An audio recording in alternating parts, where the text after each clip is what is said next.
Spring has finally arrived. It took a while, but it's here. Who do you think I'm talking to? Okay. I didn't tell Kelly I was recording. Okay. So anyway, when spring shows up, one of the first plants to bloom, one of our favorites is the bloodroot, Sanguinaria canadensis. It's a native from basically Canada to Florida, found in the woodlands. An amazing plant.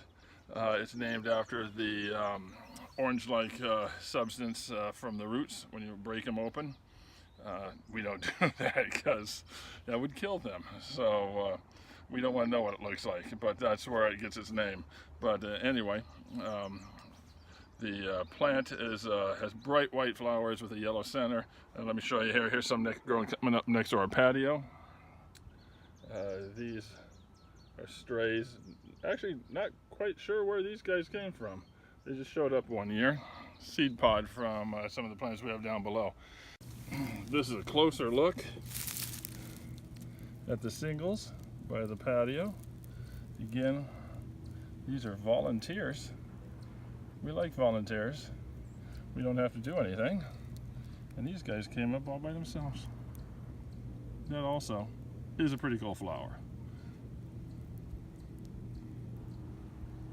Gotta have these in your woodland garden. It's practically glowing. Anyway, that little colony right there was a freebie. Excellent woodland plant, so if you have a woodland garden, this is something you should always add to your choice of plants. It grows in a little bit of shade to a little bit of sun. Pretty easy to grow.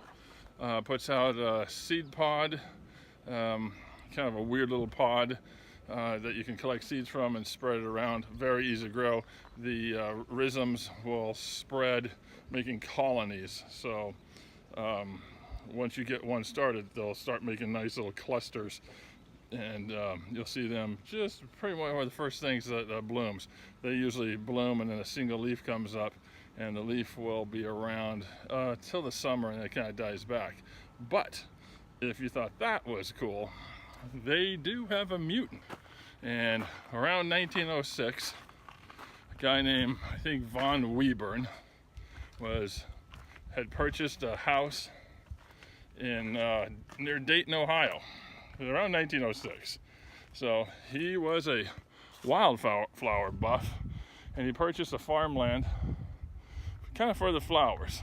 So he was walking in the woods one day and came across a bloodroot. But in the middle of the regular bloodroot, I can't get the sun. Anyway, you don't want to see my face anyway. So in the middle of a colony of bloodroots, he noticed something different, and that was the double bloodroot. He hadn't seen it before, so he scoops them up, sends them off to a couple places.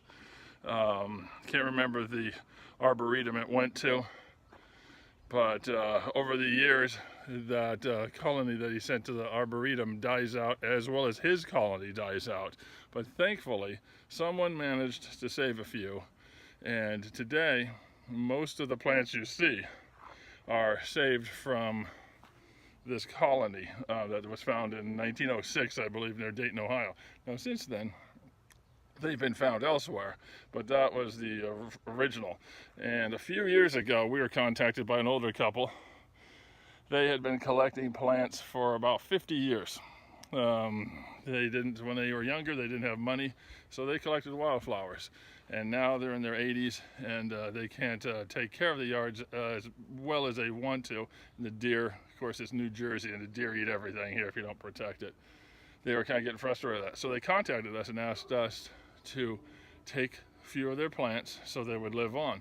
And one of them was the double bloodroot. And so these are the double bloodroots. You won't find probably a wider native wildflower than this.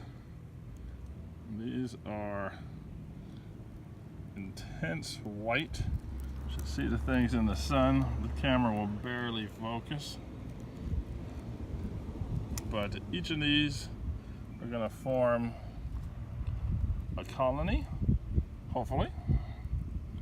You see them in different stages here. Here's some just coming up. The buds here coming up. But that one is in full bloom. That's a pretty nice flower. See them here coming up in the moss. See that there. But as you notice, these are sterile. So the only way to get them to divide or grow more of is to plant them individually and get colonies and then transplant them around. So we have some more coming up here. You can see they're coming up everywhere here. So this is 3 years in. And this is our front yard. And then we have a few over here. And they're starting to form their own colonies. And you can see there. And there's more coming up here. All through here is going to be bloodroot colonies. These have to be sprayed to keep the deer at bay. There's one coming through. So those are double bloodroots. Fantastic plants. We don't have any for sale because, well, we're greedy. We want to keep them all to ourselves. But you can find them on the internet. They're kind of expensive for a bloodroot, but it's because they're not that common. But it's the double bloodroot. It is the mutant form of our common woodland bloodroot, and we hope you have enjoyed that. You don't get to see those often, and they're very easy to grow, and that's growing in our front yard here in northern New Jersey. Okay, until next time.